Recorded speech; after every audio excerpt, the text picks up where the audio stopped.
사무엘상 17장 1절에서 11절까지 말씀을 교독합니다.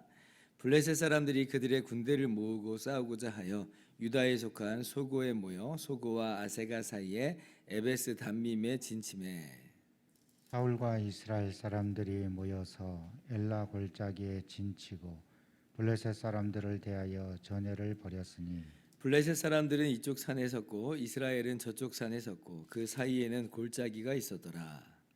블레셋 사람들의 진영에서 싸움을 도두는 자가 왔는데 그의 이름은 골리앗이요 가드 사람이라. 그의 키는 6규빗 한 뼘이요 머리에는 노투구를 썼고 몸에는 비늘 갑옷을 입었으니 그 갑옷의 무게가 놋 5,000세겔이며 그의 다리에는 놋 각반을 쳤고 어깨 사이에는 놋 단창을 메었으니 그 창자루는 배틀채 같고 창날은 철 600세겔이며 방패든 자가 앞서 행하더라. 그가 서서 이스라엘 군대를 향하여 외쳐 이르되 너희가 어찌하여 나와서 전열을 벌였느냐. 나는 블레셋 사람이 아니며 너희는 사울의 신복이 아니냐. 너희는 한 사람을 택하여 내게로 내려보내라.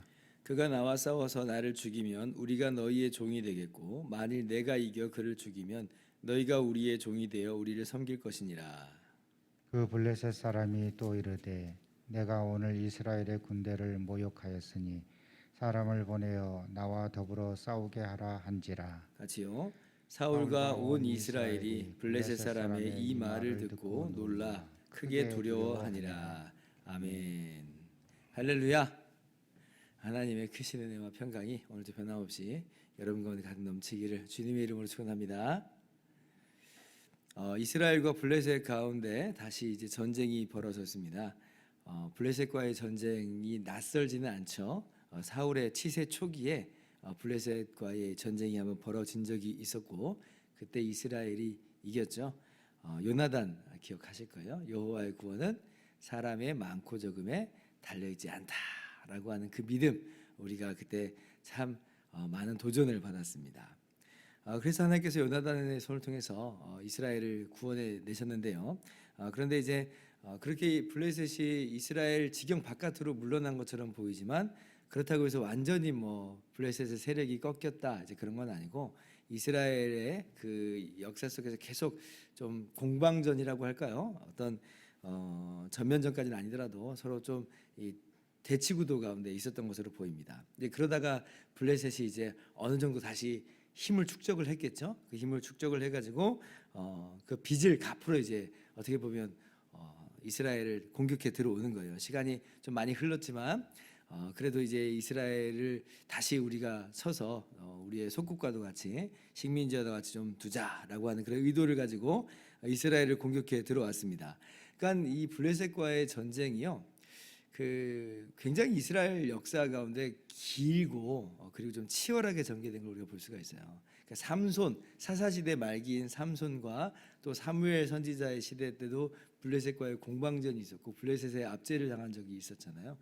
사울의 40년 치세 동안 내내 블레셋과의 싸움이에요. 내내 싸움. 다윗 시대까지 이어져서 다윗 때 이르러서야 이제 블레셋이 이제 이스라엘 가운데 완전히 굴복하게 됐지. 거의 한 근 100년 동안이나 되는 철천지 원수와도 같은 그러한 이 서로 간의 갈등 관계 가운데 있었습니다.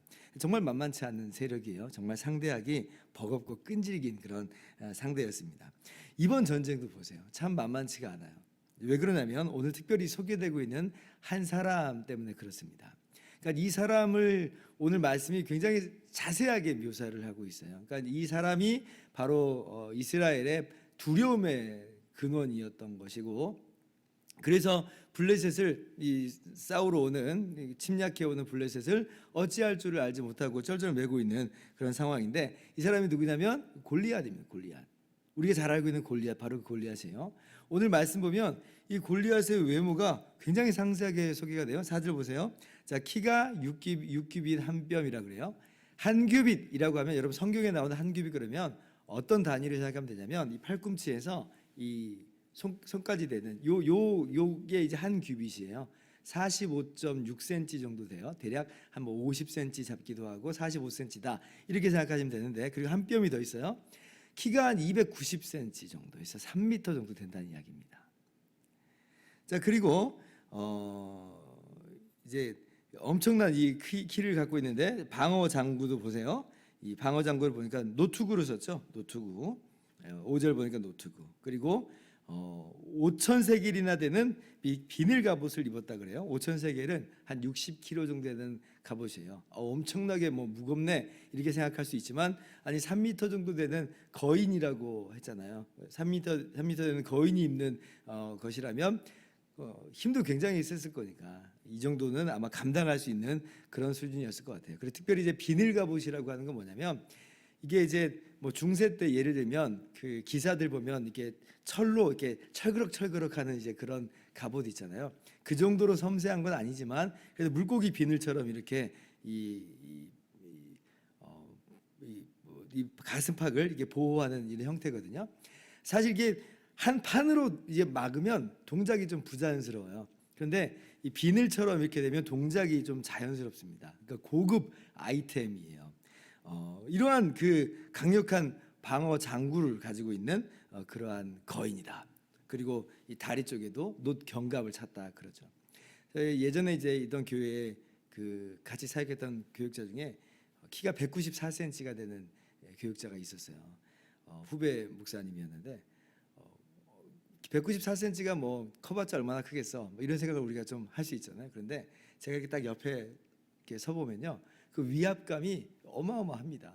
그러니까 마치 고목나무 옆에 매미와도 같은 그런 느낌이 제가 들 정도예요. 그런데 지금 골리앗이 그것보다도 더 어마어마하게 큰 거인에다가, 그리고 완벽한 방어 장구를 가지고 있는 난공불락의 요새와도 같은 그런 사람이었다는 거예요. 그러니까 이스라엘이 딱 볼 때 얼마나 두렵겠어요. 게다가 이 블레셋 이 골리앗의 무기도 보세요. 이 공격 무기도 참 탁월합니다. 창자루가 이제 나오는데 창자루가 배틀째 같다. 그리고 그 날이 600세겔이라고 그래요. 철 600세겔 한 7kg 정도 되거든요. 이건 이제 원거리 그 공격용 창이에요. 이걸 가지고 던졌다고 생각해 보세요. 7kg가 되는 이 육중한 그 쇠가 이 거인의 힘에 의해서 던져졌을 때 그 빠르기와 그 힘은 얼마나 강력하겠어요. 어지간한 갑옷은, 내가 가지고 있는 갑옷은 다 뚫려버리고 마는 그런 종류의 위협적인 아주 무기죠. 그리고 어깨에 노 단창을 맸다고 그러죠. 단창들. 그리고 이제 다윗과 싸움에서 볼 때 다윗이 너는 칼과 창과 단창으로 내게 나온다라고 하는 거 보니까 칼도 있었다. 칼도 있었다. 그러니까 세 가지 공격 무기나 갖추고 있는 그런 전사입니다. 전사. 그러니까 그 자신의 탁월한 신체 능력도 있지, 출중한 방어 도구도 있지, 게다가 이렇게 강력한 공격용 무기도 있지. 그러니 이 골리앗은요, 이스라엘 사람들에게 있어서 그야말로 공포와 두려움의 대상이에요. 이 골리앗이 나와서 같이 1대1로 싸우자, 누구든지 진자가 이긴 자의 종이 되는 거다 하고 나와라라고 했는데 아무도 못 나가요. 아무도 못 나가요. 싸울 엄두가 안 나는 거죠. 생각해 보세요. 지금 3m 거인이 지금 그렇게 중무장을 하고 서 있는데 누가 거기에서 지금 맞서 싸울 수 있는 정신이 들겠어요. 충분히 우리가 이해를 할 수 있습니다. 어쩌면 이스라엘 사람들이 이런 생각을 하고 있을지도 몰라요. 아니 왜 우리는 골리앗 같은 사람이 없는 거야. 우리도 골리앗 같이 한 3m 정도, 아니 3m 아니더라도 한 2m 70cm 정도 되는 그런 거인이 있으면 얼마나 좋아. 우리에게도 저런 무기로 중무장한 거인이 있다면 우리도 뭔가 해볼 만할 텐데, 이런 마음을 아마 가지고 있었을지도 모르겠습니다. 근데 뭐 없어요. 그래서 지금 이 이스라엘이 블레셋의 이 모욕 앞에 속수무책으로 두려워하는 그런 장면이 오늘 본문의 말씀입니다. 그런데 오늘 말씀 보면 한편으로는 지금 이스라엘 백성이 어디에 아직 사로잡혀 있는 것인지를 보게 되냐면 외모에 사로잡혀 있구나라고 하는 소리가 보게 됩니다.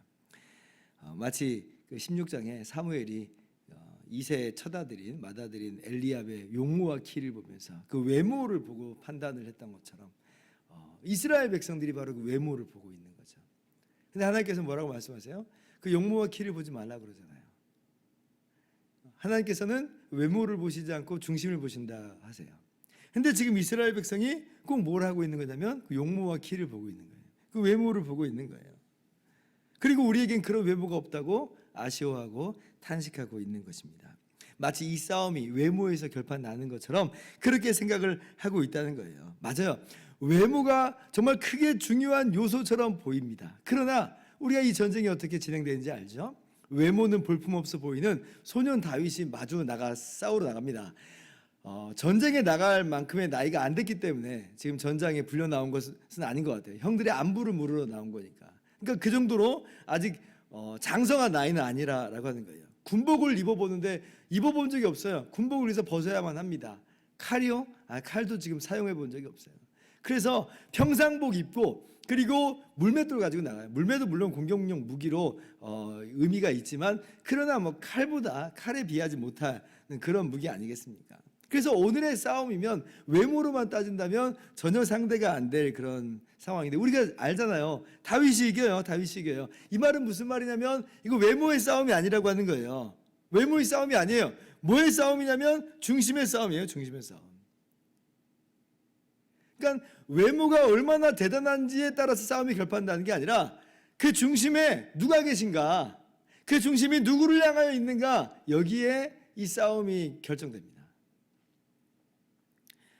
우리들은 이 외모에 굉장히 많이 집중되어 있어요.